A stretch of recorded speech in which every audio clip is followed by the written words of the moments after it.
Welcome back. You're watching RT International. The Pentagon's confirmed to RT that despite previously vowing it wouldn't use depleted uranium in Syria, it's in fact fired thousands of rounds containing the toxic substance during the U.S.-led anti-ISIL operation. Well, let's now take a closer look at what depleted uranium actually is and why it's so dangerous. DU, as it is known, is a toxic and radioactive compound used in armor-piercing munitions. And many scientists claim it can damage people's DNA, and the substance can affect the nervous system, heart, liver, and kidneys. Birth defects over generations include babies born with no heads and missing limbs. So the Pentagon has admitted to using 5,000 rounds of depleted uranium in 2 incidents. Now, this is an official video of the first raid showing the bombing of an Islamic State oil convoy. And these coalition strikes are part of Operation Inherent Resolve, aimed at crippling the infrastructure used by ISIL to fund itself through oil production. Hijkack takes a closer look at the story. U.S. Central Command wrote us that the military had used depleted uranium to destroy over 330 trucks, which ISIL was using to transport its illicit oil. These airstrikes took place in November of 2015 in Syria. CENTCOM said that the U.S. military had fired over 5,200 rounds containing depleted uranium and high explosive incendiary materials during these operations. Depleted uranium is known to be very effective at destroying armored vehicles, including tanks. But its use has been extremely controversial, as it is believed that people's exposure to the material can cause cancer and birth defects. The U.S. military's use of this toxic material contradicts what U.S. officials had said earlier, which was that they would not use depleted uranium. In March of 2015, coalition spokesman John Moore was quoted as saying, U.S. and coalition aircraft have not been and will not be using depleted uranium munitions in Iraq or Syria during Operation Inherent Resolve. It is unclear how many Syrians were or will be exposed to the toxic material, but its use in densely populated areas during the American invasion of Iraq had a major blowback.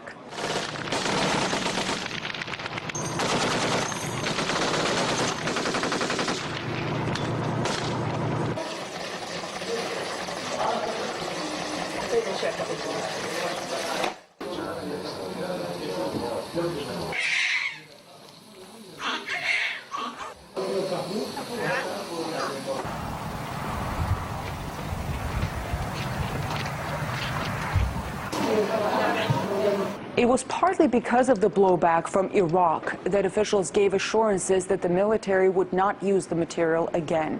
But it turns out years later they did. Anti-war activist Richard Becker believes the use of the substance could well amount to a war crime. Depleted uranium weaponry should be banned, and depleted uranium often kind of vaporizes when it's fired, when it hits its target, and creates uranium gas, a gasified form of radioactivity, which is extremely harmful and extremely dangerous to people. And the fact that they continue using it, as they did in the wars in Iraq and Yugoslavia and other wars, shows this utter lack of regard for the lives of civilians. And the idea of that the U.S. has the right to do this and then just to blatantly admit it, you know, is really an admission, a confession to committing war crimes. An RT investigation has found the German University of Hamburg is allowing a movement to train left-wing radicals who are planning to hijack the upcoming G20 summit in July. Ilya Petrenko has been on campus searching for the answers. Germany's left wing plus a leaders or banksters event make for an explosive mix.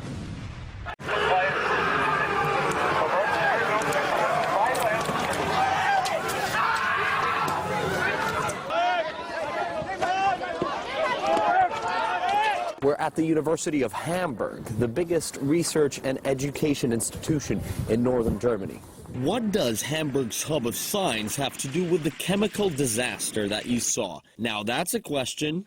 Students have always been a solid base for grassroots movements, but for violent unrest, well, there are posters like that all around the university campus. It says Hijack G20. Today, the university is hosting an 8-hour conference for a group of left-wing networks who wouldn't want to see a G20 summit anywhere near Hamburg or actually any other city around the world. We're discussing revolution. How can we start a revolution in Germany one day?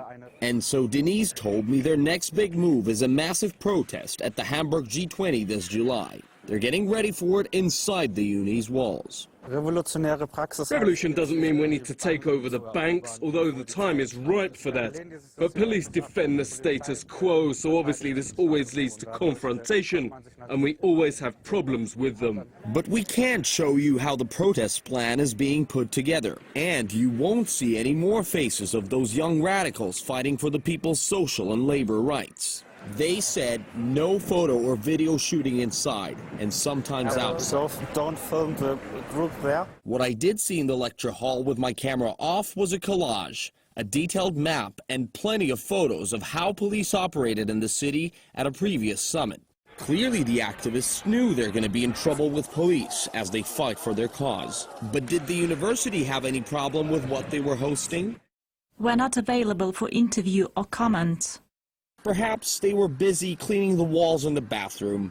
A thought from the students? People are allowed to stand up for what they believe in. The university is an institution where we should embrace this kind of meeting. It's very bad, and it can be dangerous for the students and for the people also. I don't have any idea why they let them do this. You'd probably ask what the police had to say. We wondered that too, but didn't get a comment then. Well, police showed up as the sun went down. After getting together at the university, the groups are heading towards the future protest site. They're calling this a tour, and they're being followed by police.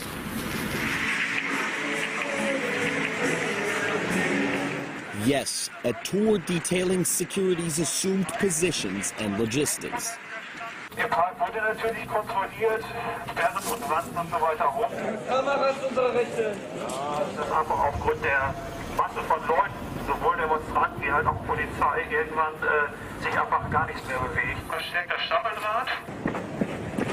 It's only for information purposes. It looks like the police are treating this network very, very seriously. If you look already at the logo, of course, they normally are wearing masks and they are prepared to fight. It is quite clear what they are up to or what they're trying to prepare for, but I was quite surprised that they prepare military-type operation. So, welcome to Hamburg in 5 months' time. Ilya Petrenko, RT. And up next on RT International, Afshin Ratanzi talks to the Palestinian ambassador to the UK in Going Underground.